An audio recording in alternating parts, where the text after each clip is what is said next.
Número 3. Mitchell Sims. Em março de 1985, Mitchell Sims, de 24 anos, estava tendo um problema com seu chefe no trabalho.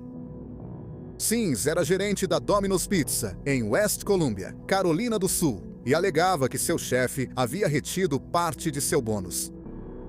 Sims planejou vingar-se para conseguir que seu chefe fosse demitido. Primeiro, ele faria os outros funcionários pedirem demissão com ele. Ele também iria enviar uma carta para a matriz reclamando do supervisor. Ele achava que, quando descobrissem que todos os funcionários pediram demissão, teriam que demitir o supervisor e recontratar todos que saíram. O primeiro problema de Sims foi que só mais uma pessoa pediu demissão com ele.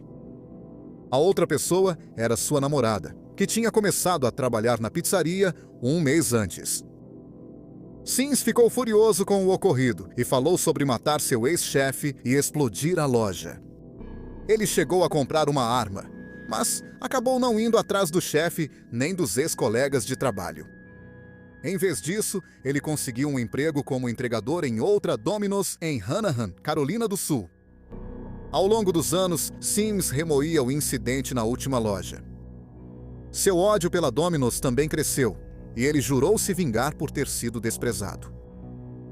Em 3 de dezembro de 1985, 10 meses após pedir demissão da Domino's em West Columbia, Sims foi até a Domino's, onde trabalhava atualmente, armado com uma pistola calibre 25. Na loja, ele encontrou Gary Melky e Christopher Zari, trabalhando. Ambos estavam alistados na Marinha e tinham 24 anos. Sims pegou todo o dinheiro que conseguiu e então forçou os homens a ficarem de joelhos. Ele disparou uma bala na cabeça de Zari e atirou 4 vezes na cabeça de Melky. Sims então foi para casa e foi dormir. Incrivelmente, Melky não estava morto. Ele conseguiu entrar em seu carro, dirigiu por cerca de 800 metros até a delegacia e então rastejou até a recepção. A polícia correu até a pizzaria, mas chegou tarde demais para salvar Zari. No hospital, Melky contou à polícia que Sims era o atirador. A polícia foi prender Sims em sua casa, mas ele já tinha ido embora. Melky sobreviveu por 5 dias no hospital, mas depois teve um ataque cardíaco e morreu. Sims já tinha partido há muito tempo. Ele e sua namorada, Ruby Paget, de 21 anos, tinham fugido para o outro lado do país e estavam escondidos em um motel em Glendale, Califórnia. Exatamente uma semana após o duplo assassinato, Sims ligou para uma unidade local da Domino's e pediu para entregar uma pizza no quarto do motel. Pouco tempo depois, John Harrington, de 21 anos, bateu na porta do quarto do motel deles. O casal deixou ele entrar no quarto e então o obrigou a deitar no chão. Eles tiraram a camisa dele, amordaçaram-no com toalha de rosto e colocaram uma fronha sobre a cabeça dele. Depois, eles o amarraram de pés e mãos, de modo que a corda ficou enrolada em volta do pescoço dele. Sims pensou em atirar nele, mas não queria que o barulho chamasse atenção. Em vez disso, eles o colocaram na banheira cheia de água, enquanto ele ainda estava amarrado. Enquanto ele lutava debaixo d'água, a corda apertou ainda mais em volta do pescoço e o estrangulou enquanto ele se afogava. Depois que Harrington morreu, Sims vestiu a camisa de funcionário, e então ele e Paget foram até o restaurante na caminhonete de Harrington. Na loja, eles encontraram 2 funcionários, Corey Spiroff e Edmund C. Kem. Sims obrigou Spiroff a abrir o cofre e então pegou $2.000. Quando um cliente entrou, Sims e Spiroff foram ajudá-lo. Aconteceu que o cliente era um funcionário de folga. Ele percebeu que Spiroff estava agindo de forma estranha e não reconheceu Sims, mas presumiu que ele era de outra loja. Então ele notou que Sims fumava um cigarro na loja, o que violava a política da empresa. Além disso, o crachá dele dizia John, mas quando atendeu o telefone, ele disse: Domino's Pizza, Mitch, posso ajudar? Depois que o funcionário fora de serviço saiu, Sims e Paget amarraram as mãos de Spiroff e Seacam atrás das costas deles. Depois, eles levaram os rapazes para a câmara frigorífica e amarraram seus pescoços nas prateleiras. Eles precisaram ficar na ponta dos pés para não morrer asfixiados. Sims e Paget foram embora, deixando os rapazes amarrados às prateleiras da câmara frigorífica para morrerem asfixiados quando suas pernas cedessem. O funcionário de folga achou que o que aconteceu no restaurante foi muito estranho, então ligou para o gerente. O gerente, por sua vez, chamou a polícia.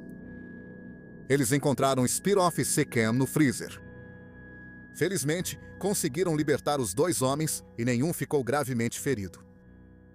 Tanto Sims quanto Paget foram presos pouco tempo depois. Paget foi condenada à prisão perpétua, sem liberdade condicional, pelo assassinato de Harrington. Sims foi condenado pelos 3 assassinatos e recebeu a sentença de morte na Carolina do Sul e na Califórnia. Atualmente, ele está no corredor da morte na Califórnia. No julgamento pelos assassinatos em Hanahan, Sims disse: "Eu não sou um cara legal. Você sabe disso, e eu também sei." Número 2. Dora Cisneros. No início dos anos 90, Dora Cisneros morava em um subúrbio de classe alta de Brownsville, Texas. Ela morava com o marido, que era um cirurgião renomado, e eles tinham 5 filhos. Sua favorita era a filha mais nova, Cristina. Dora ficou grávida de Cristina depois que seu filho mais velho, Davi, foi morto em 1974. No último ano do ensino médio, ele morreu ao ser lançado de um veículo dirigido por um amigo. Em maio de 1992, Cristina começou a namorar Joey Fisher, colega de sua escola particular de 17 anos. Eles foram juntos ao baile de formatura, mas o relacionamento acabou durando apenas algumas semanas antes de Joey terminar. Como muitos adolescentes que levam um fora, Cristina ficou muito chateada. Nas primeiras semanas do verão, Dora ligou várias vezes para Joey e perguntou por que ele terminou com Cristina. Ela até ofereceu $500 por mês para ele namorar Cristina. Joey recusou a oferta. Dora também marcou um encontro com o pai de Joey, Buddy, e perguntou a ele por que Joey havia parado de namorar Cristina. Buddy afirmou que isso era problema do filho e não queria se envolver. Tanto Buddy quanto Joey acharam o comportamento de Dora estranho, mas pensaram que ela era inofensiva. Com o passar dos meses, Joey conheceu outra jovem e começou a namorá-la. Cristina também conheceu alguém e eles estavam namorando. Mesmo estando namorando outra pessoa, os amigos dela diziam que dava para perceber que ela não tinha superado o Joey. Na manhã de 3 de março de 1993, Joey estava do lado de fora da casa da família, lavando o carro antes da escola. De repente, o som de 2 tiros quebrou o silêncio da manhã. A mãe de Joey saiu correndo e o encontrou morto na entrada da garagem. Ele havia sido baleado na cabeça e no peito. Infelizmente, ele morreu no local. Ele tinha só 18 anos.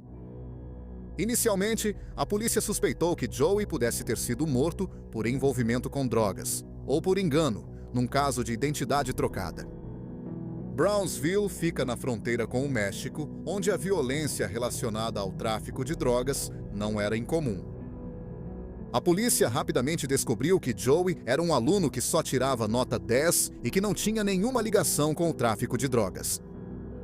A polícia decidiu investigar uma evidência que foi encontrada na cena do crime. Era um cartão de visitas de um agente de fianças, e havia uma anotação escrita à mão nele. Eles foram até o agente de fianças e pediram para ver as solicitações recentes. Compararam a caligrafia do cartão com a de uma ficha preenchida por um homem que liderava uma quadrilha de tráfico e roubo de carros.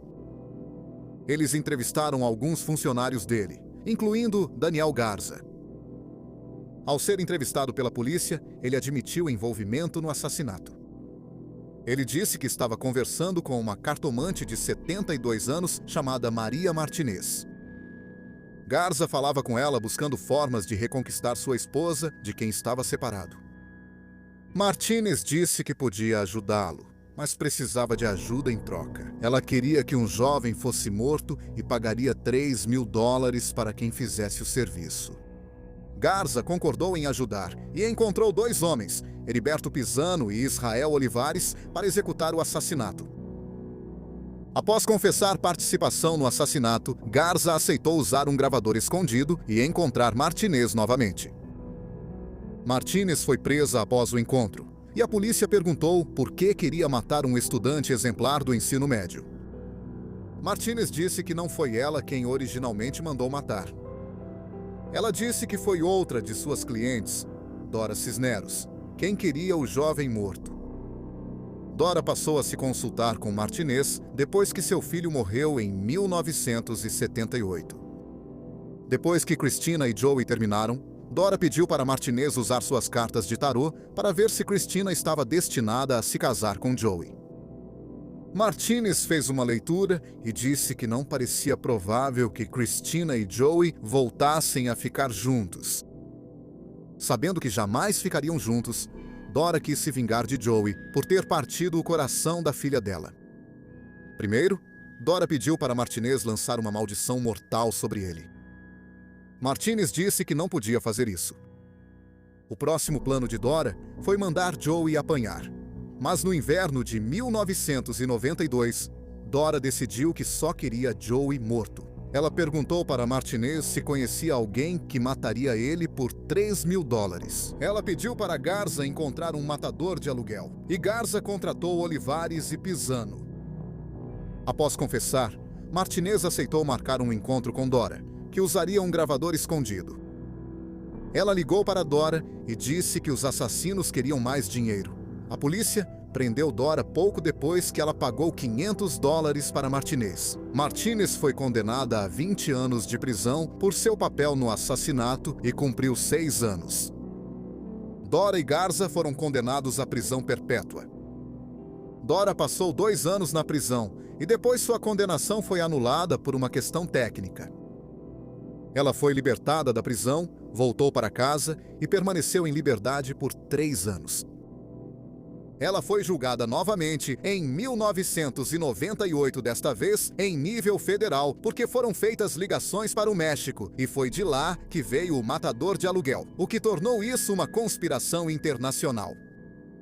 Ela foi mais uma vez considerada culpada e sentenciada à prisão perpétua. O atirador e o motorista de fuga, Pisano e Olivares, fugiram para o seu país natal, o México, após o assassinato. Eles nunca foram presos pelo assassinato e seu paradeiro é desconhecido, mas acredita-se que estejam no México. Número 1. Christopher Hightower. Na noite de 22 de setembro de 1991, Christine Scriabin e seu marido, Alex, estavam dando um jantar em sua casa em Guilford, Connecticut. Durante o preparo do jantar, a campainha tocou. Christine abriu a porta e encontrou um homem calvo de óculos que se apresentou como Christopher Hightower e disse que precisava falar com ela sobre algo importante. Ela pediu que ele voltasse em algumas horas, depois que os convidados fossem embora. Quando Hightower voltou, Christine o levou até a cozinha, e durante 5 horas e meia, Hightower contou a ela uma história bizarra. Ele disse que era um corretor de commodities e que o irmão de Christine, Ernest Brendel, era um de seus clientes. Ele esclareceu que Ernest não era só seu cliente, mas também amigo próximo. Hightower explicou que havia pegado dinheiro da máfia e perdido em um mau investimento. A máfia queria o dinheiro de volta. Até receberem o dinheiro de volta, eles iam manter Ernest, sua esposa Alice e a filha de 8 anos, Elizabeth, junto com a esposa de Hightower e seus 2 filhos, como reféns. Hightower disse para Christine que eles queriam $300.000 e que ele tinha $225.000, mas precisava do resto dela. Christine achou a história uma loucura. O irmão dela e a família dele moravam em Barrington, que é um subúrbio de classe média alta de Providence, Rhode Island. Ele tinha 48 anos e era advogado de patentes. Alice, 49, era bibliotecária na Universidade Brown, e Elizabeth cursava a 3ª série. Christine não achava muito provável que eles tivessem qualquer ligação com a máfia. Para provar a ela que estava dizendo a verdade, Hightower mostrou a ela a carteira de motorista de Ernest e 2 anéis que pertenciam a Alice. Depois, ele a levou até o carro dos Brendel, estacionado do lado de fora. O banco traseiro e o porta-malas estavam cobertos de sangue em uma quantidade alarmante. Hightower disse que não podiam ir à polícia porque os gangsters os vigiavam e matariam os 6 reféns se fizessem isso. Sem saber o que fazer, Christine tirou uma foto de Hightower e disse que entraria em contato com ele. Ele também deu a ela um de seus cartões de crédito para que ela ficasse com ele como um gesto de suas boas intenções. Após sua partida, Christine chamou o FBI.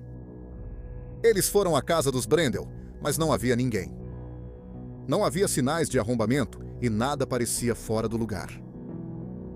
3 dias depois, ninguém tinha visto a família, mas Hightower foi visto dirigindo o carro deles não muito longe da casa. Quando ele foi parado, o carro ainda estava coberto de sangue. No porta-malas do carro, a polícia encontrou uma besta, uma faca de cozinha, um saco vazio de soda cáustica e vários dentes humanos. Hightower foi preso e interrogado sobre o paradeiro da família. Ele afirmou não saber onde eles estavam, pois foram sequestrados pela máfia. A história que ele contou ao FBI foi quase igual à que contou para Christine, mas dessa vez não disse que sua família havia sido sequestrada. O FBI sabia que sua esposa e seus filhos estavam bem. Na verdade, sua esposa tinha acabado de deixá-lo, e no mesmo dia em que Ernesto foi visto pela última vez, ele recebeu uma ordem de restrição dela. 6 semanas se passaram e ninguém teve notícias da família. Então, alguém acabou encontrando seus corpos saindo de uma cova rasa na floresta atrás da escola, a menos de 1 quilômetro de sua casa. Após a descoberta dos corpos, o FBI conseguiu juntar os acontecimentos bizarros e perturbadores. Hightower conheceu Ernest Brendel em 1989 por meio de um amigo em comum e tornaram-se amigos. Na época, Hightower administrava sua própria empresa de commodities. Após se tornarem amigos, Ernesto decidiu dar a ele $2.000 para investir. Logo, Hightower perdeu todo o dinheiro em uma única operação. Hightower então mostrou a Ernesto uma conta que ele estava administrando que teve um retorno de mais de 86%. Isso foi evidência suficiente para convencer Ernesto de que Hightower sabia o que estava fazendo, e ele deu a Hightower mais $15.000 para investir. Com o tempo, Ernesto percebeu que Hightower não era tão bom em negociações quanto imaginava. No fim das contas, Ernesto estava certo. Hightower era um péssimo corretor. A conta que Hightower mostrou para ele com o alto retorno não era real. Era uma conta falsa que Hightower criou. No dia 1º de abril de 1991, Ernesto decidiu fechar sua conta com Hightower e queria sacar seu dinheiro. Do investimento original de $15.000, restaram apenas $3.139. Ernesto se irritou porque Hightower, por lei, deveria avisá-lo se o investimento caísse para 50%.